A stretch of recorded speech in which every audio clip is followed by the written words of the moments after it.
itu para ustaz kami persilakan dengan sepeda. Bismillahirrahmanirrahim. Ya Sayyidi ya Rasulullah ya annahul ya indallah innal musina qad ja'u li zambiya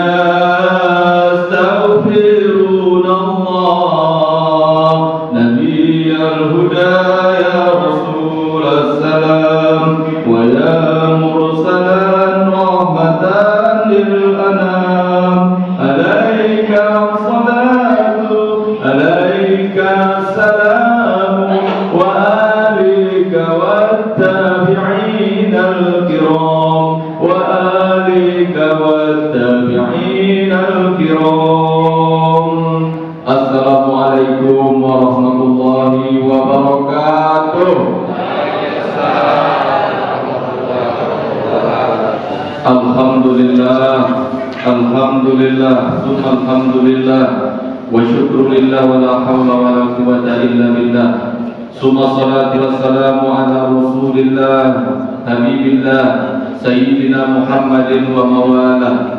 Nasta'inuhu wa nastaghfiruhu wa na'udzu billahi min shururi anfusina wa min sayyiati a'malina. Man yahdihillahu fala mudilla lahu wa man yudlil fala hadiya lahu. Allahumma ashhadu annaka ya sayyidana Muhammad alladhi balagha ar-risalah wa nasaha al-ummah wa kashafa al-ummah wa adda al-amanah wa qad jahada fi sabilillah haqqa jihad sallallahu alaihi wasallam. Hayya 'ala bina an nusalli 'ala habibina al-habib al-mustafa sallallahu alaihi wasallam bil lafaz. Allahumma salli 'ala sayyidina Muhammad wa 'ala ali sayyidina Muhammad. Assalamu alayka ya Rasulullah, assalamu alayka ya Habibullah.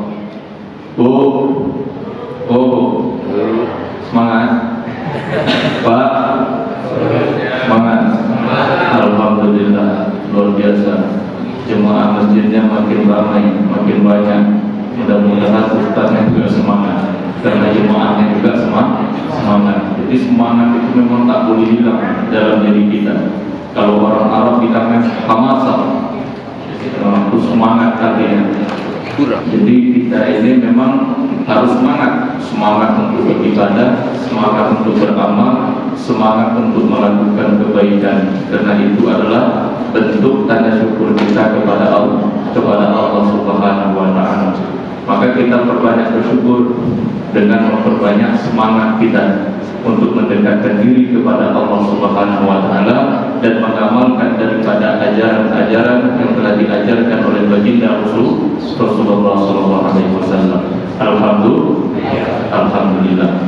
Kemudian berselawat kita kepada baginda Rasulullah sallallahu alaihi wasallam, seorang nabi yang penuh semangat, yang berjuang menegakkan kalam Allah. Sedikit pun tak ada yang tak disampaikan. Semua yang diperintahkan oleh Allah Subhanahu wa Ta'ala semuanya disampaikan oleh baginda Rasulullah sallallahu alaihi wasallam, walaupun nyawa ada di taruhannya, walaupun hartanya habis-habisan. Istrinya yang paling kaya itu yang bernama Siti Khadijah habis hartanya untuk membela daripada agama Islam. Karena membela itu memang butuh dana, butuh support. Ini kalau tak ada yang supportnya tak ada kajian, ya. Besok malam begitu juga tak ada yang support, tak ada yang makan. Jadi dah diumumkan sama protokol besok ada makannya. Jadi yang suka makan datang, yang suka pengajian datang, yang suka majelis zikir datang. Memang itu tujuannya, cara kita untuk meramaikan cara kita untuk meramaikan masjid. Mudah-mudahan semakin banyak. Ini pahalanya berpengurus semua, insyaallah, amin. Dan juga tentunya yang beramal ibadah juga. Baik bapak-bapak ibu dimuliakan oleh Allah Subhanahu wa Ta'ala, pada bulan lalu kita mengkaji daripada proses penciptaan manusia. Ya, manusia itu diciptakan daripada nutfah dalam bentuk air, kemudian setelah itu menjadi alaqah berbentuk daripada darah, kemudian setelah itu menjadi mudghah, menjadi daging, kemudian dari daging tadi berbentuk ada telinga, ada mata, ada pendengaran, lalu ditiupkan oleh malaikat, ke dalam jiwa tersebut, ke dalam tubuh tersebut, maka dia menjadilah manusia.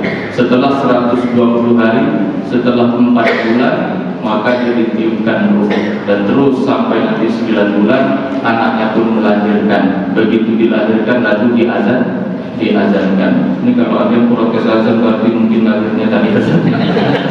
Maka kita jangan protes terus itu protes ini protes supaya betul nak beramal. Padahal di negeri mayoritas muslim. Bersyukur kita kepada Allah karena kita ditempatkan di negeri mayoritas muslim. Karena kalau kita tak ditempatkan di negeri mayoritas muslim, kacau kita. Coba bapak-bapak ini ada di Burma, atau berada di India sana, atau berada di Thailand Selatan sana, di Patani, habis orang-orang Islam di sana. Maka syiar-syiar Islam itu harus kita tegakkan, harus kita kuatkan. Nanti anak mati baru dengar azan sayup-sayup gitu kan, baru terasa sudah mau copot jantungnya kan, masuk azan dari selip-selip rumahnya itu, atau dari sudut-sudut rumahnya terdengar, baru dia merasakan rindu suara azan. Bapak Ibu dimuliakan oleh Allah, mudah-mudahan yang hadir di sini termasuk hamba Allah yang mencintai azan. Amin. Ada yang tak diazankan pas lahir? Insyaallah ada ya. Insyaallah diazankan semua. Ada yang tersinggung? Tak ada ya.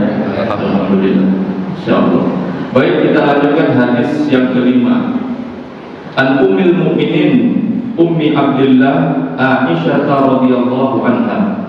An Ummil Mukminin. Kenapa disebut dengan Ummul Mukminin?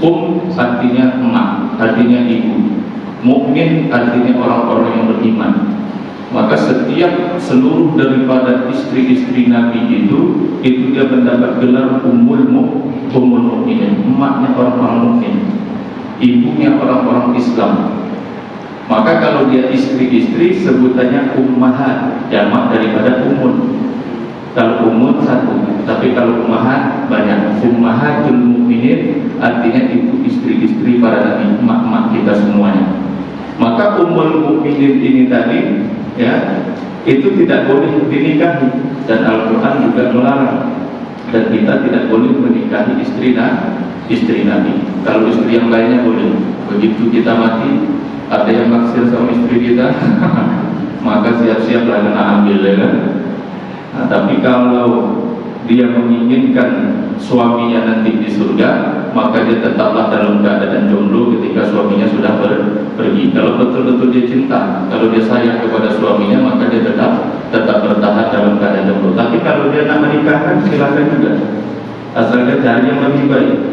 Karena nanti kalau dia dapatnya lebih buruk, tetap dia berjumpa dengan suaminya yang pertama. Karena dia nanti akan ditemukan dengan suaminya yang paling baik. Ibu-ibu yang menikah lagi nanti akan dipertemukan dengan suaminya yang paling baik. Begitu juga bapak-bapak yang tadi nanti akan dipertemukan dengan ibu-ibunya atau istrinya yang paling baik. Nah, jadi nanti istri kita di surga itu jauh lebih baik. Ya, Allahumma abdil ahlahu khairan min ahlihi wa zawjan khairan min zawjihi. Gantilah keluarganya dengan keluarga yang lebih baik, dan gantilah istrinya dengan istri yang lebih baik. Maka kemarin ada tanya ketika ada Ustaz, berarti nanti diganti istrinya Ustaz ya? Bukan, maksudnya istrinya itu diganti menjadi lebih baik daripada dia kehidupan di dunia ini. Jadi istri itu paling cantik nanti. Makanya kita kadang bercanda dengan istri kita itu, karena orang-orang yang suka ngomel-ngomel, istri suka ngomel marah-marah, kemudian suaminya tetap sabar, tersenyum. Kemudian istrinya penasaran, kan apa setiap kali adik marah kok senyum-senyum aja dia? Man khazuma ghaizan, barang siapa yang mampu menahan emosinya, bahwa qadirun ayyadhidahu, padahal dia mampu untuk membalasnya, maka dia akan dihadiahkan, yaitu adalah bidadari surga. Jadi tahan emosi, nanti maka akan dapat bidadari surga. Oh, jadi aku mikir bidadari surga, nak mikirkan aja ya. Nah, habis itu dia tak berani ngomong lagi, dia aja kan. Rindu pula kita dengar omongannya itu, maka kita tanya balik kepada dia, ngapa adik tak ngomong-ngomong? Iyalah, daripada nanti abang diambil sama bidadari surga. Habis itu Ustaz mengkasih tahu, sesungguhnya orang-orang yang sudah menikah, yang memiliki istri di dunia ini, nanti membuat bidadari-bidadari surga itu cemburu kepadanya. Nah, kenapa? Karena orang-orang yang memiliki istri di dunia ini nanti jauh lebih cantik istrinya itu daripada bidadari-bidadari surga dan bidadari surga. Setelah istri tahu begitu, lalu dia melanjutkan omelannya. Bapak Ibu yang dimuliakan oleh Allah Subhanahu wa taala. Kita bicara tentang Ummul Mukminin. Kenapa Ummul Mukminin itu tidak boleh dinikahi? Apa hikmah di balik itu? Karena kalau boleh dinikahi, maka ini akan terjadi perebutan yang sangat luar biasa. Para pemimpin-pemimpin Islam, para raja-raja nantinya, para pembesar-pembesar, tokoh-tokoh, ya, mereka nanti akan saling memperebutkan untuk mendapatkan istri Rasulullah SAW.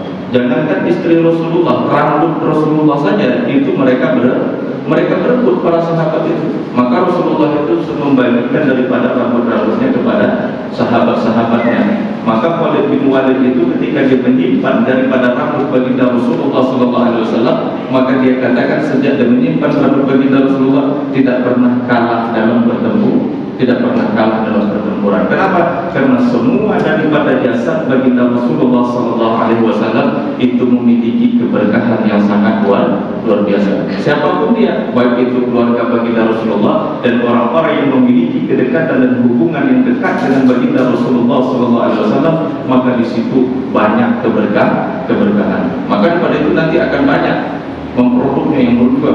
Bisa jadi nanti bunuh-bunuhan itu untuk mendapatkan istri Rasulullah. Maka di situ diharamkanlah untuk menikahi istri Rasulullah. Maka disebut sebagai Ummul Mukminin, emaknya orang-orang beriman. Maka kalau sudah pangkatnya emak, pangkatnya ibu, maka dia tidak boleh dinikah. Sampai di sini bisa dimengerti. Kita lanjutkan. An Ummul Mukminin Ummi Abdillah. Kemudian dia mendapat gelar juga dengan sebutan Ummu Abdillah. Kalau saya punya anak namanya Hisham, maka saya disebut dengan Abu Hisham. Atau bapak punya anak namanya Karim, maka disebut dengan Abu Karim. Atau ibu-ibu punya anak namanya Fatimah misalnya, maka disebut Ummu Fatimah. Atau ibu-ibu punya anak yang pertama namanya Zamzam misalnya kan, air Zamzam. Ada nama orang Zamzam ini kan banyak, ya kan? Nanti disebut dengan Ummi Zamzam, tapi ini disebut dengan Ummi Abdillah. Sementara Sayyidah Aisyah ini padahal dia tidak memiliki seorang anak. Akan tetapi Abdullah di sini maksudnya adalah Abdullah bin Zubair, yaitu mamanya namanya Asma. Asma ini adalah kakaknya daripada Sayyidah Aisyah. Maksudnya di sini adalah Abdullah di sini adalah keponakan daripada Sayyidah Aisyah. Maka dia disandarkan kepada keponakannya tadi, maka disebut dengan Ummu Abdillah. Kemudian Al-Ummil Mukminin Ummi Abdillah Aisyah radhiyallahu anha. Aisyah ini adalah merupakan istri daripada baginda Rasulullah SAW dan anak daripada khalifah pertama, yaitu adalah Sayyidina Abu Bakar radhiyallahu anhu. Nah, Sayyidah Aisyah ini adalah salah satu daripada sahabat Nabi. Sahabat dalam arti di sini jangan salah dipahami. Ustaz, itu Aisyah itu bukan sahabat, bukan sahabiah, tapi dia itu adalah istri Nabi kita. Ini maksud di dalam istilah, di dalam ilmu hadis. Yang dimaksudkan dengan sahabat itu ada 3. Man laqiya, yang bertemu ataupun yang berjumpa dengan Rasulullah SAW. Kemudian wa amana bihi, kemudian dia beriman kepada Rasulullah SAW. Wa mata ala Islam, kemudian dia mati dalam keadaan Islam. Maka ini disebut sebagai sahabat. Tapi kalau dia berjumpa Nabi, bertemu dengan Nabi, mati dalam keadaan kafir, maka dia bukan sahabat. Atau dia hidup di zaman Nabi, berjumpa dengan Nabi, tapi dia tidak beriman kepada Nabi, maka dia bukan sahabat. Maka Sayyidah Aisyah ini termasuk daripada salah satu, selain daripada istri juga sahabat daripada baginda Rasulullah SAW. Kalau perempuan disebut dengan sahabiyah, tapi kalau laki-laki disebut dengan sahabat.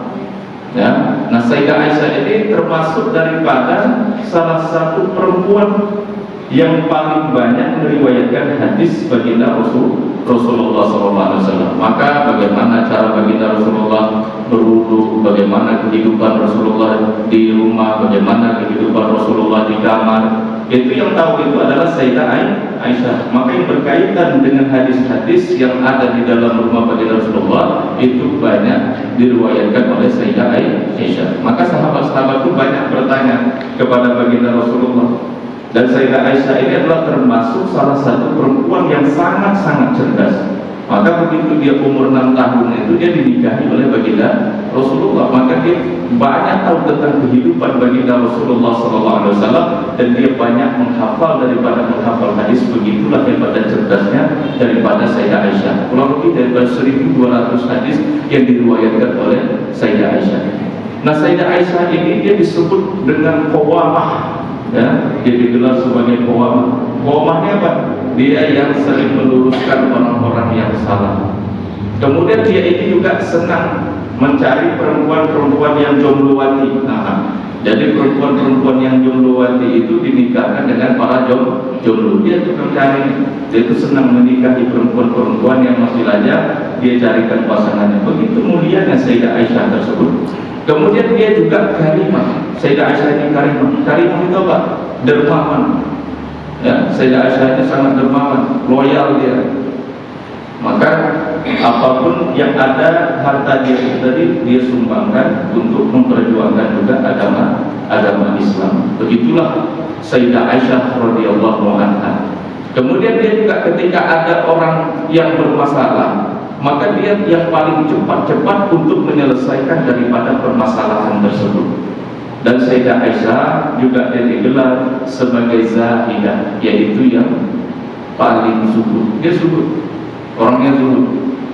Ya, tidak mementingkan dunia, itu tidak, zuhud, zikir, sholat, ibadah. Dan dia juga digelar dengan shawamah. Apa shawamah itu? Shawamah itu adalah dia yang puasa sepanjang tahun. Kenapa dia puasa sepanjang tahun? Karena dia Nabi Muhammad sudah meninggal dan dia tidak punya anak, maka dia berpuasa. Jadi shaum dahri. Itu boleh dilakukan oleh Sayyidah Aisyah. Karena begitu baginda Rasulullah wafat, maka dia pun selama hidupnya, selama hayatnya dia melakukan puasa. Dia ditinggalkan oleh baginda Rasulullah SAW ketika dia berumur 18 tahun. Umur 18 tahun dia ditinggalkan oleh baginda Rasulullah. Kemudian dia hidup setelah itu selama 40 tahun sendirian, 40 tahun. Tapi di dalam 40 tahun itu begitu banyak perjuangan yang dia lakukan, begitu banyak pelajaran-pelajaran yang diajarkan kepada para sahabat-sahabat, dan begitu banyak hadis-hadis yang diriwayatkan daripada Sayyidah Aisyah radhiyallahu anha. Jadi Sayyidah Aisyah radhiyallahu anha ini wajib untuk kita cintai. Mencintai baginda Rasulullah dan mencintai keluarga baginda Rasulullah. Tapi zaman sekarang ada orang-orang yang benci kepada Sayyidah Aisyah. Itu orang-orang Syiah, Syiah Rafidhah itu.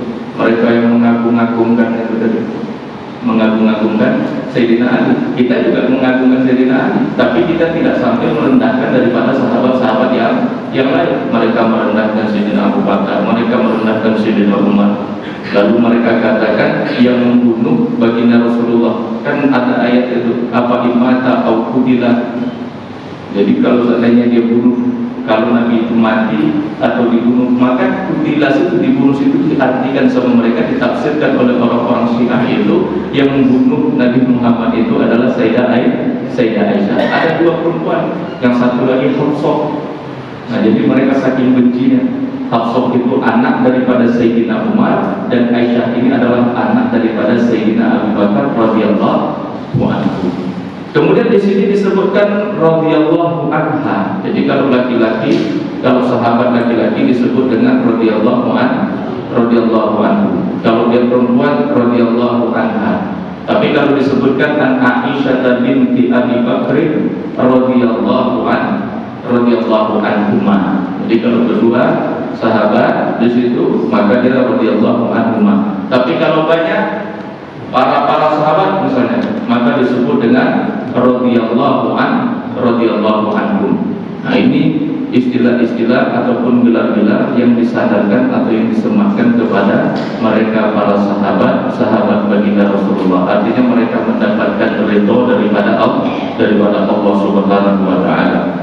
Qalat, dia berkata, qalat ini yang berkata itu adalah Sayyidah Aisyah, karena menggunakan kalimat qalat. Tapi kalau qalat saja berarti itu laki-laki, tapi kalau qalat berarti itu perempuan.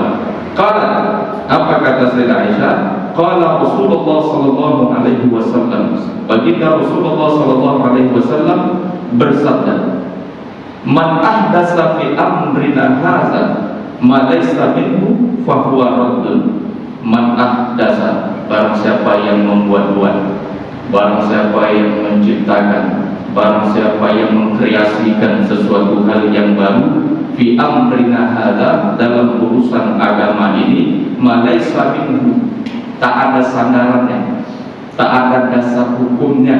Ma laysa minhu itu maksudnya tak ada sandaran, tak ada hukum, tak bisa diambil dari mana dia mengambilnya, apakah dari Al-Quran ataupun dari hadis, tak ada. Maka yang mana itu tidak ada sandaran hukumnya, fahuwa raddun, maka dia tertolak. Nah, ini hadis ini adalah berkaitan dengan hadis, yaitu orang yang mengkreasikan atau orang yang membuat-buat di dalam perihal agama ini tadi. Yang mana di situ tidak ada tuntunannya, di situ tidak ada ajarannya, maka yang setiap bertolak belakang dengan ajaran-ajaran dan hukum-hukum agama Islam, maka itu dia disebut raddun atau mardud, tertolak. Karena tak sesuai, mengkreasikan. Orang kasih buah, tapi buahnya busuk, tentu kita tolak. Kita belanja, begitu kita belanja, ternyata di situ beli minyak goreng, ternyata ditipu 4 jerigen isinya air. Itu berita kemarin itu. Ini tertolak itu tadi. Tidak laku itu jualannya itu tadi, akan mendapatkan musibah. Karena tak pernah dia mengkreasikan minyak, dikreasi jadi air. Ya kan, dikasihnya minyak itu paling cuma 1 gelas di dalam 1 jerigen. Itu kemarin saya baca berita itu, sedih sekali. Itu di mana itu, di Jawa Timur. Dia beli minyak 4 jerigen, ya kan, ternyata isi di dalam itu adalah air. Di atasnya ada minyak, karena minyak itu kan kalau disiramkan di atasnya kan minyak, di bawahnya di air. Nah, ini tertolak ya, orang yang mengkreasi dan itu tadi tak sesuai dengan yang aslinya, tak sesuai dengan yang asalnya, maka dia akan mardud, maka dia akan tertolak. Rawahul Bukhari wa Muslim. Jadi hadis ini diriwayatkan oleh Al-Bukhari dan Muslim. Ada hadis di kitabnya Sahih Bukhari tapi tidak ada di Sahih Muslim. Kemudian ada hadis di kitab Sahih Muslim tapi tidak ada di kitab Sahih Bukhari. Akan tetapi hadis ini, ya, hadis yang diriwayatkan oleh Sayyidah Aisyah ini tadi, itu ada di kitab Sahih Bukhari dan ada juga di kitab Sahih Muslim. Jadi ini lebih kuat, ya, hadis ini sangat kuat sekali, karena yang meriwayatkan itu ada di kitab Sahih Bukhari dan ada di kitab Sahih Muslim. Kalau ulama hadis itu biasanya menyebutkannya dengan muttafaqun alaih. Jadi kalau sudah ada hadis rawahun, yaitu muttafaqun alaih, berarti itu diriwayatkan oleh Imam Bukhari dan Imam Muslim. Muttafaq, ada kesepakatan, ada keselarasan, ada kesamaan antara Imam Bukhari dan Imam Muslim. Kemudian di dalam hadis ini, ya, dijelaskan di sini, yaitu adalah fihi dalilun ala anna ibadah minal musli wal wudu was shalah was shaum idza fa'alta ala khilafi syar'i takunu mardudah ala fa'ilina. Jadi kalau seandainya kita ingin mandi, ya kan, ingin mandi, mandi wajib maksudnya, kemudian berwudu, ataupun kita ingin melaksanakan sholat, ini kan sudah ada ketentuan daripada hukum-hukum di dalam agama Islam. Bagaimana cara kita berwudu, dari mana kita memulainya dengan niat tadi, membaca bismillah, kemudian kita cuci muka kita, kemudian setelah itu tangan, kemudian seterusnya, ya kan, ke kepala, ke telinga, ke kaki. Tapi kalau ada yang berbeda daripada itu, yang tidak sesuai dengan itu, maka itu dia akan disebut sebagai mardud. Berarti dia buat baru, ya kan? Buat baru. Jadi mungkin dia ketika dia wudhu, mungkin dia kaki dulu, kaki kanan dulu, habis itu tangan kanan, habis itu telinga kanan, pokoknya kanan dulu semuanya, habis itu baru kiri semuanya. Maka ini dia membuat mengkreasi apa yang sudah ditetapkan, apa yang sudah ditentukan di dalam hukum agama Islam. Sudah ada syariat dari situ, sudah ada ajaran di situ, tapi dia belok-belokkan, dia selewengkan. Maka yang perbuatan seperti ini adalah mardud. Begitu juga, misalnya dia melaksanakan sholat subuh, subuh ini semangat, alhamdulillah, gitu kan, badan segar, fisik masih kuat, buat sholat subuh 4 rakaat. Dia buatnya 4 rakaat sholat subuh itu tadi. Nah ini kan kacau ini. Berarti itu dia berlawanan, bertentangan dengan dalil, dengan hukum daripada hukum syariat yang ada di dalam agama Islam tadi. Maka disebutkan as-shalatu subhi raka'atan, salat subuh itu 2 rakaat. 2 rakaat ada dalilnya, ada sandarannya, ada hukumnya. Tapi kalau dia coba melabrak itu tadi, ya, tidak sesuai dengan ketentuannya, maka disebut dengan mardud. Kemudian diriwayatkan di dalam riwayat Imam Muslim, man amila amalan laisa alaihi amruna fahuwa raddun. Tapi kalau di dalam riwayatnya Imam Muslim, ini bunyi hadisnya, man amila amalan, barang siapa beramal dengan suatu perbuatan, dengan suatu amalan, laisa alaihi amruna, yang mana di situ tidak ada perintahnya dari kami, artinya tidak ada anjurannya. Sama juga tadi, tidak ada dasar hukumnya, tidak ada Al-Qur'annya, ataupun tidak ada hadisnya, ataupun perkataan daripada sahabat, ataupun ijma' daripada para ulama. Maka di sini disebutkan bahwa raddun, maka dia mardud, maka dia juga tertolak. Ini yang diriwayatkan oleh Imam Muslim. Kemudian setelah itu di sini diceritakan di zaman baginda Rasulullah sallallahu alaihi wasallam, qala lillazi qala lahu inna ibni kana asifan ala hadza fa zana bi imra'atihi wa inni ukhbirtu anna ada ibni rajam fa tadaitu minhu bi mi'ati syatin wa walidan. Maka di sini ceritakan di zaman baginda Rasulullah sallallahu alaihi wasallam itu ada seorang pekerja. Nah, seorang pekerja ini dia bekerja dengan bosnya, kemudian setelah itu dia melakukan perzinahan, dia melakukan zina dengan istri bosnya. Ini memang luar biasa, ya, melakukan perselingkuhan dengan istri bosnya. Lalu dia bertanya kepada seseorang, apa layak dan patut hukuman untuk anaknya. Maka pada waktu itu ada yang mengatakan anaknya itu dirajam. Maka ketika itu dia membuat hukum-hukum sendiri.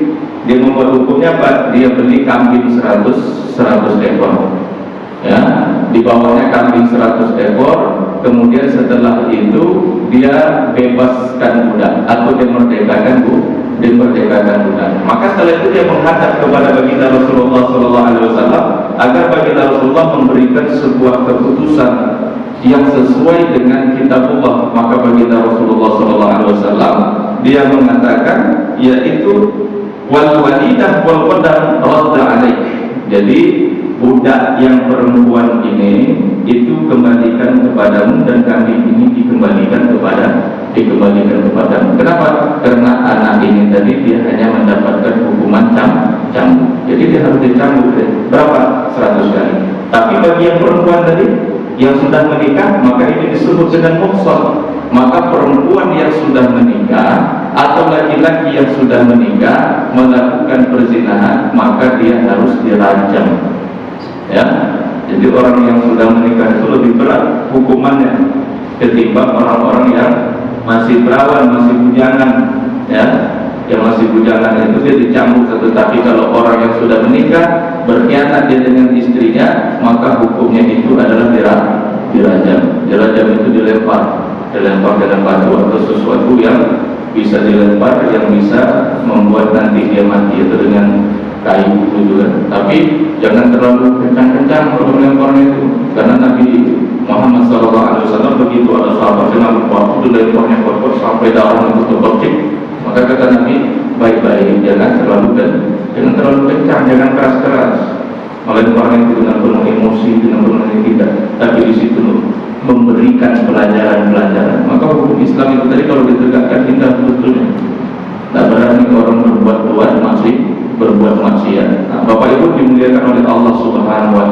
maka kita harus teguh di sini. Artinya jangan sampai kita melakukan daripada perbuatan-perbuatan yang mana itu bertentangan dengan Al-Quran ataupun bertentangan dengan hadis Nabi atau berlawanan dengan apa-apa yang telah dilakukan oleh para sahabat baginda Rasulullah SAW.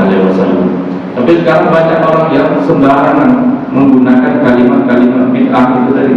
Menggunakan kalimat bid'ah itu semuanya nanti dibid'ahkan dia. Termasuk nanti orang mau tahlilan dibid'ahkan dia, orang mengadakan acara maulid Nabi dibid'ahkan dia. Katanya tak ada sandarannya dari agama dan lain sebagainya, padahal dia sendiri yang tidak mau mencari sandaran dan dalil agama. Kalau dia cari itu, maka dia akan menemukannya. Misalkan ketika kita melakukan acara maulid Nabi, misalnya kita mengingat Nabi itu adalah bentuk daripada rasa cinta kita kepada baginda Rasulullah SAW. La yu'minu ahadukum hatta akuna ahabba ilaihi min walihi wa waladihi wan nasi ajma'in.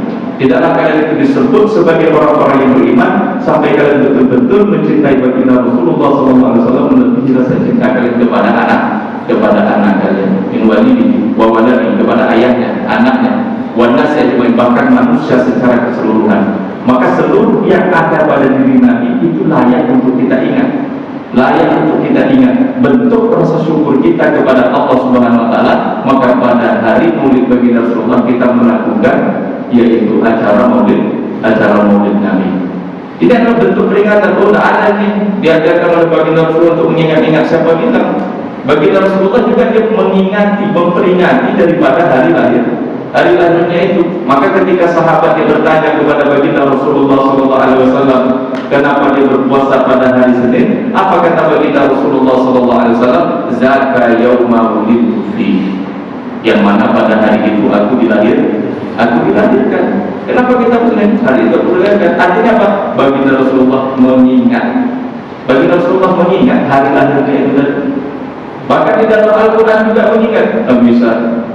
Ya kan? Di situ disebutkan Nabi Isa itu diingat hari di mana dia dilahirkan, hari di mana dia dibangkitkan. Wassalamu alaihi yauma wulid wa yauma yub'ats. Keselamatan, kan selamat itu selamat, mengucapkan selamat. Allah mengucapkan selamat kepada Nabi Isa atas hari kelahirannya dan hari nanti dia akan dibangkitkan. Nabi Isa sampai sekarang kan belum mati. Nabi Isa sampai sekarang belum mati karena dia diangkat. Nanti setelah akhir zaman, ya kan, nanti baru diturunkan. Nah, maka nanti dia akan bertanya kepada orang-orang kafir itu, orang Kristen itu, pernahkah aku menyuruh kalian untuk menyembahku? Kata Nabi Isa.